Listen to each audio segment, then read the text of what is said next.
Hello. So, thinking about learning organizations this week, it's been interesting to reflect on my own mental models of where I might find myself. I feel like I wear a lot of hats and have a lot of mental models about a lot of different things. In my role as a teacher, um, I I believe that I see myself, my model of my teaching approach in my classroom is more of like a coach slash cheerleader and a team. And, I think that the analogy is apt in that I'm trying to help them develop their skills. We practice those skills. I'm cheering for them on the way.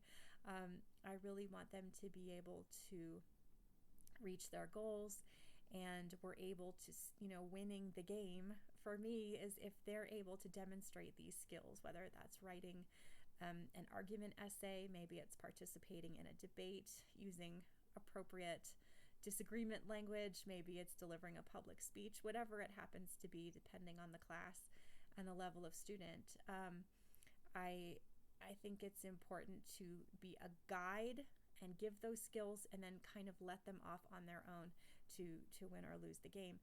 And Peter Senge mentioned in that book chapter, as well as in the video, the idea of reflection, which I think is really interesting because I've attended a number of professional conferences in the last couple of years, professional conferences as well as different workshops and other meetings where the word reflection has come up as a really key element to solidifying knowledge in the brain to really improve learning and the learning process. And it sounds obvious and I think it sounds intuitive. Oh yeah, of course we need to reflect. But I think when we're in the hustle and bustle of teaching and learning, it's something that sometimes goes by the wayside. And we say, okay, we'll do a think, pair, share, think about this question, and then turn to a partner and give your opinion. Okay, go. And we kind of skip the, okay, take 2 or 3 minutes to think about it, then we'll talk, right? That reflection piece is really important. And going back to the analogy of a sports team, teams after a game will often, I'm told, I'm not very sporty, but I'm told teams will often review footage of their game to analyze what did we do well, where can we improve, what are our strengths, what are our challenges. And so I think it's the same with education, right? We do practice activities, practice exams and assessments, and then we look at them. Okay, well, where did you falter? Where can we improve your strengths? Where can we look at that more closely?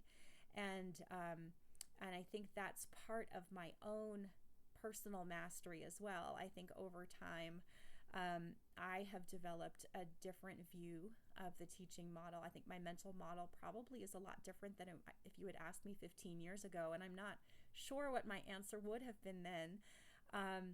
But I've definitely learned a lot on the way, and appreciate what the students bring to class, appreciate the idea of reflection, both in my teaching and my learning. And it's something I'm really trying to be mindful of. It's so easy for that to drop off when you're hurrying to meet deadlines or get certain activities in or certain curriculum in by a certain period of time or a certain date.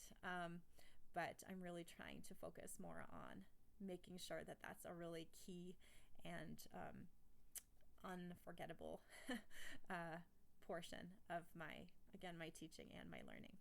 So I found these readings in the video very relatable and interesting. It was some interesting food for thought.